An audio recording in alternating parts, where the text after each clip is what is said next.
the WWE Universe thought they had seen it all. They thought the Bloodline saga had faded, that the Tribal Chief was finally done, that Roman Reigns had stepped back and left the chaos of SmackDown to new names and hungrier stars. But on this night, on this episode of SmackDown, the WWE Universe was given a chilling reminder: Roman Reigns doesn't fade. Roman Reigns doesn't step back. Roman Reigns waits. He waits for his moment, his time, his opportunity to remind the world who truly runs WWE. And when his moment comes, he makes sure it shakes the very foundation of the company. Because Roman Reigns returned. And in his return, he didn't just make a statement, he made destruction. He didn't just send a message, he burned it into the history books of SmackDown. The story begins with two names who thought they had claimed their place at the top: Bron Breakker and Bronson Reed. Two wrecking machines, two unstoppable forces, men who prided themselves on brutality, power, and dominance. For weeks, they had been running through SmackDown like monsters off the leash. Breakker, with his freakish athleticism and ruthless aggression, was carving out his spot as the future of WWE. Reed, with his sheer size and devastating power, was crushing anyone foolish enough to cross his path.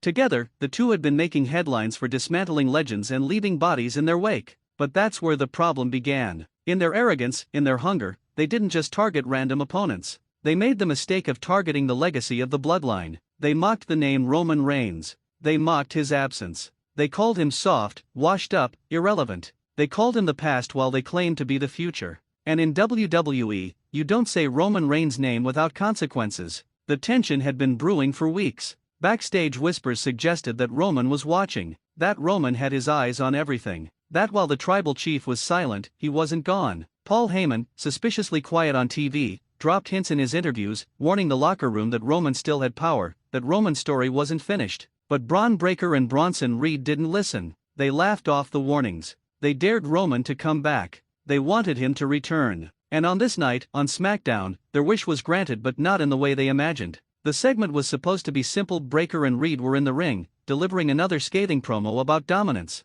They boasted about being the real headliners now. They mocked the Usos, calling them washed-up sidekicks. They mocked Roman's title reign, saying it ended in humiliation. They even dared Roman to step back into their ring. The crowd was booing, furious, restless. And then the lights cut out. The arena went black. At first, fans thought it was technical. Then the sound hit the thundering first note of Roman Reigns' entrance theme. The crowd erupted. The roof blew off the building. The camera shook with the roar of the fans, who had been waiting for this moment for months. And then he appeared. Roman Reigns, the Tribal Chief, the head of the table. Standing on the stage, wearing his signature Samoan lei, his black We the One shirt, his hair slicked back, his face burning with fury. And the look in his eyes, it wasn't just anger. It was vengeance. Breakker and Reed froze in the ring. The arrogance they had shown minutes earlier began to drain as reality hit. They had poked the beast. And the beast had returned. Roman marched to the ring slowly, deliberately, with that cold confidence that only he carries.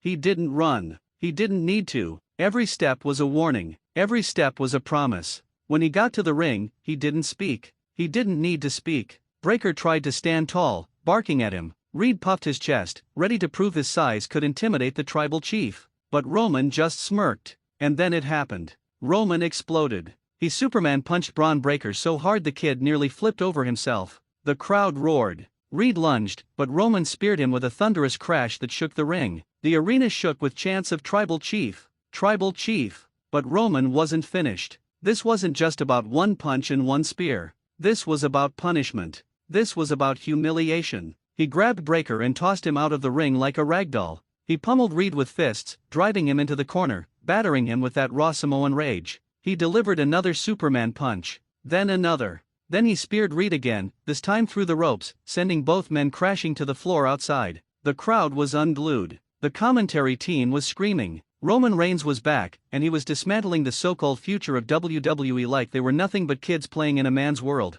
Breakker tried to crawl back into the ring, desperate, dazed. Roman stalked him, grabbed him by the hair, and snarled into his face. The cameras caught it. Roman growled, "You don't say my name. You don't touch my family." Then he launched Breakker across the announce table with a vicious slam. Security tried to intervene, but they didn't dare step too close. Roman was in full Tribal Chief mode, untouchable, unstoppable, and unchained. And then, just when the destruction seemed complete, the unthinkable happened. The Usos' music hit. The crowd exploded again. Jimmy and Jey USO stormed down the ramp, eyes locked on the carnage, eyes locked on their cousin. For months, the bloodline had been fractured, broken, shattered beyond repair. Betrayals, fights, and heartbreak had left the family in ruins. Fans never thought they'd see the three men in the same ring again, but here they were. Jimmy slid into the ring first, squaring up with Roman. Jey stood on the apron, his eyes full of conflict, his body trembling with adrenaline. The tension was thick. The fans were screaming. What would happen?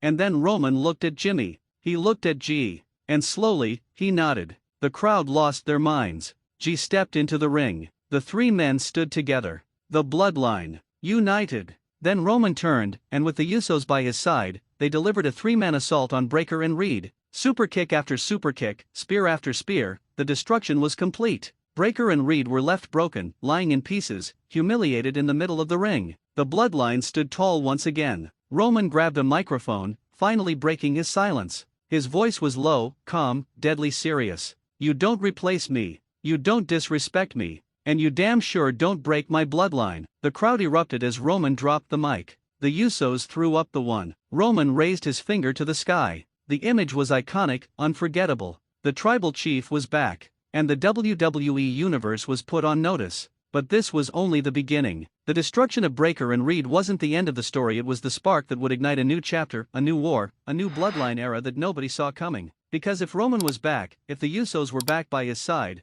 then SmackDown wasn't just getting shaken up, it was being taken hostage. And the question on everyone's mind was simple: who's next? The image of Roman Reigns standing tall with Jimmy and Jey USO, their fingers raised to the sky, wasn't just a moment. It was a message burned into the memory of every WWE fan, every superstar in the locker room, and every executive in the company who thought Roman's reign was over. It wasn't over. It had only been interrupted. And now, with the Usos back by his side, it looked like the bloodline was ready to reclaim what was once theirs. But make no mistake, this wasn't the same bloodline as before. This wasn't about a family united for glory. This was about vengeance, survival, and sending a warning shot across the bow of SmackDown. Roman's return was brutal, his destruction of Bron Breakker and Bronson Reed merciless. But the true storm was only beginning. Backstage, chaos reigned. Breakker and Reed were stretchered out, both men refusing medical attention but clearly broken. Breakker, furious, kept screaming that this wasn't over. His pride had been shattered, his momentum derailed, and his ego bruised beyond repair.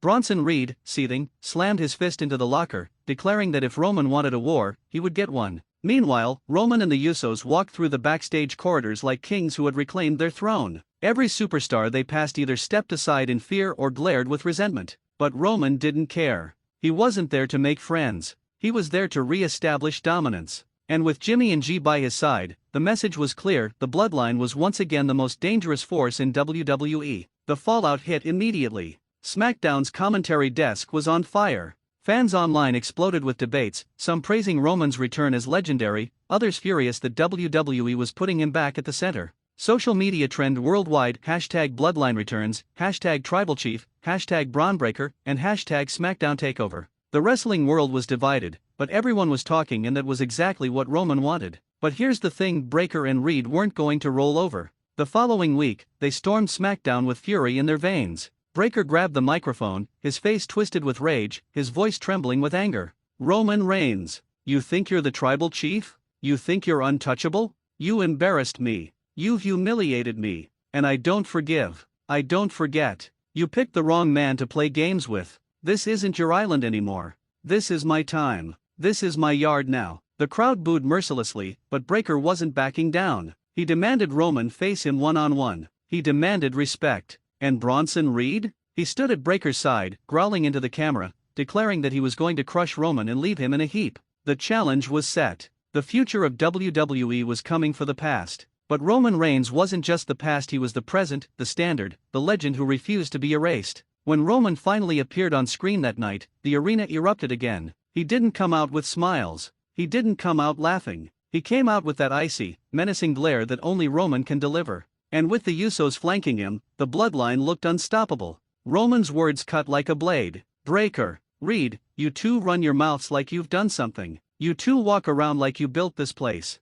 But let me remind you of something: I am WWE. I built SmackDown. I carried this company for over 1,000 days. I made legends out of nobodies. And I did it while you two were still trying to figure out where the gym was. You want to fight? Fine. But understand this: you're not fighting just me. You're fighting my bloodline. And the bloodline doesn't lose. The crowd erupted with a thunderous us chant as Roman dropped the mic. The war was set in motion. Breakker and Reed weren't intimidated, they doubled down. The next few weeks on SmackDown were pure chaos. The bloodline ambushed them backstage, superkicked their allies, and speared anything that moved. Breakker and Reed retaliated, blindsiding the Usos, smashing Roman through barricades, and even laying out Paul Heyman in one shocking segment that had fans screaming. The tension built until WWE had no choice but to make it official, a massive main event at an upcoming premium live event, the Bloodline vs. Bron Breakker and Bronson Reed in a six-man tag team war. Roman, Jimmy, and Jey standing together for the first time in months against the rising monsters who swore to end their legacy. The build-up was brutal. Roman mocked Breakker as a rookie, telling him he was nothing but a Goldberg knockoff with daddy's name. Breakker snapped, spearing Roman through the stage in retaliation. Reed swore that he would squash the Usos and leave Roman with nothing but memories of his glory days. The rivalry wasn't just personal, it was nuclear. And when the night of the premium live event came, the match was nothing short of carnage. The entrances alone were electric. Breakker and Reed came out first, snarling, hyped, furious. But when the Bloodline's music hit, the entire arena shook. Roman walked down the ramp with that trademark slow stride, Jimmy and Jey beside him, all three wearing new Bloodline gear that screamed dominance. The crowd threw up the ones. It felt like a war was about to unfold. From the opening bell, it was chaos. Breakker's speed and strength were unmatched, spearing Jey USO early and nearly ending the match. Reed crushed Jimmy with a splash in the corner that nearly broke ribs. Roman stayed patient, studying, waiting. But when he finally tagged in, the atmosphere shifted. Roman went to war with Breakker, the ring shaking with every collision. Breakker refused to back down, standing toe-to-toe with the tribal chief.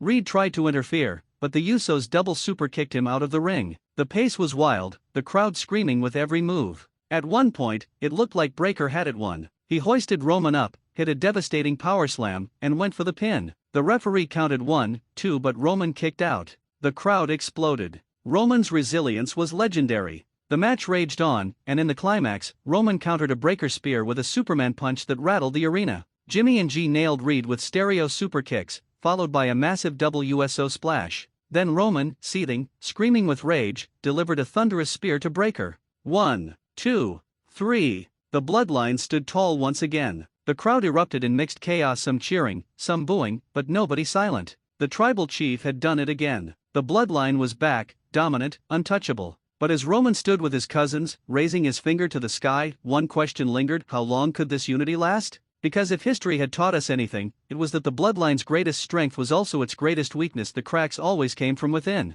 For now, Roman Reigns was back. For now, the Usos were with him. For now, the Bloodline was whole. But Breakker and Reed weren't finished. They had been embarrassed, destroyed, but not defeated. And in WWE, grudges never die. The WWE Universe had witnessed the rebirth of the Bloodline. They had witnessed Roman's fury, his dominance, his destruction of the so-called future. But they had also witnessed the rise of two men who would stop at nothing for revenge. And as SmackDown went off the air, the final shot wasn't of Roman celebrating. It was of Breakker and Reed backstage, battered but vowing vengeance, promising that Roman Reigns had started a war he couldn't finish. The story wasn't over. It was only just beginning. Because when Roman Reigns is in WWE, nobody is safe.